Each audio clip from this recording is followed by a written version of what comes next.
زما ترزنه شمشیرزنه باهمته پلاره بیرغ نښان شمله د هسکه تر قیامته پلاره دغه خوږه اوږده قصه شپه تر سهره وکړه ما ته زما د ازادۍ قصه له سره وکړه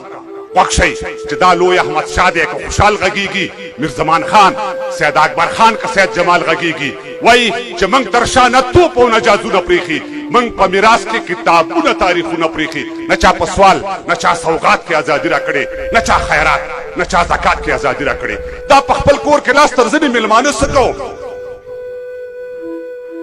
دا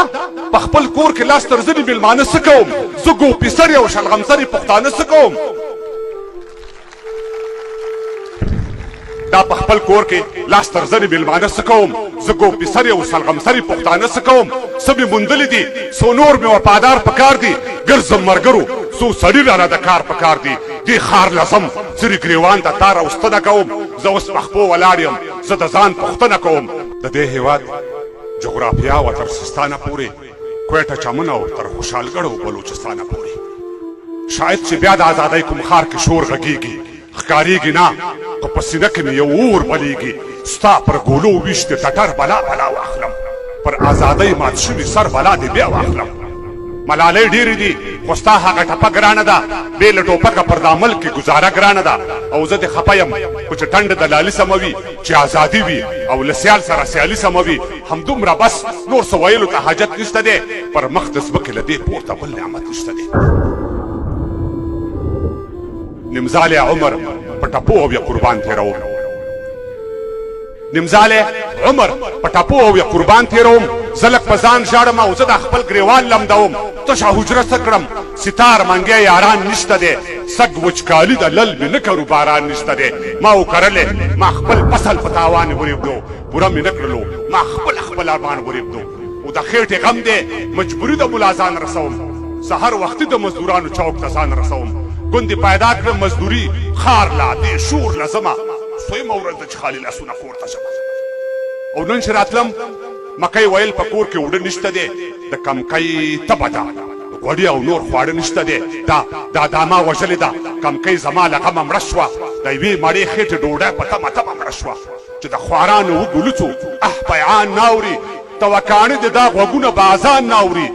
پخوا لمدې وي خو اوس غبرګو کې اوبه نشته دی دا زړونه کاڼي دي دې سترګو کې اوبه نشته دی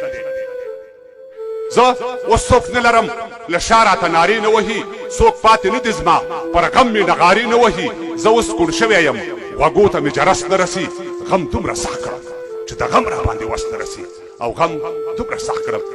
دا متل دی لوی واړه شول واړه خلک شول بالا ګوداله د لالا وهي او نوړی دی عبدالله متل دی لوی واړه شول واړه خلک شول بالا ګوداله د لالا وهي او نوړی دی عبدالله خود به یې مړي په یوه ورځ کې پړسوب کړی وي خود به یې مړي په یوه ورځ کې پړسوب کړی وي چا چې د بل د بیرغ سیوري لاندې خوب کړی وي نه په عرب نه په عجم کې بل ممنون پاتې دی د پیغمبر اصلي وارث اوس یو پښتون پاتې دی د انقلاب کوتاتري کو سیخ کې وټومبلو بیا جهادي بازي پرې کو سیخ کې وټومبلو افغانستان یې د بارودو په لمبو کې وسو زمونږ ارمان یې د بارودو په لمبو کې وسو د همدوی شولو دا وطن دوی هم چونان راوستي چا وروستان ویستي دي او چا امریکایان راوستي پر موږ ملکونه ورانوي او جوړوي پر موږ بارود را چلوي او چلوي پر موږ ټپوي په شا جګړې ته مو په داد وباسي د واک او ویش په وخت کې ولې موږ له یاد وباسي پر موږ الزام دی چې د بل ژبې ته ستنې وهي پر موږ الزام دی چې د بل ژبې ته ستنې وهي لعنت پر هغو چې افراط ته څوک لورې وهي ودې وایي په ښکاره څوک یې په غلا راکوي طالب حکومت کوم سفارت ماله تنخوا راکوي په ورځو ورځو که نری غوښه غټه خورم والله تر اوسه د فراتو لاسو کډه خورم متل دی لوی واړه شول واړه خلک شول بالا ګوداله د لالا وهي او نوړی دی عبدالله متل دی لوی واړه شول واړه خلک شول بالا ګوداله د لالا وهي او نوړی دی عبدالله خود به یې مړي په یوه ورځ کې پړسوب کړی وي خود به یې مړي په یوه ورځ کې پړسوب کړی وي چا چې د بل د بیرغ سیوري لاندې خوب کړی وي نه په عرب نه په عجم کې بل ممنون پاتې دی د پیغمبر اصلي وارث اوس یو پښتون پاتې دی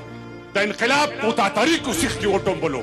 بیا جهادي بازي پري کو سیخ کې وټومبلو افغانستان د بارودو په لمبو کې وسو زمونږ ارمان د بارودو په لمبو کې وسو د همدوی شونو دا وطن دوی هم چونان راوستي چا وروستان ویستي دي او چا امریکایان راوستي پر موږ ملکونه ورانوي او جوړوي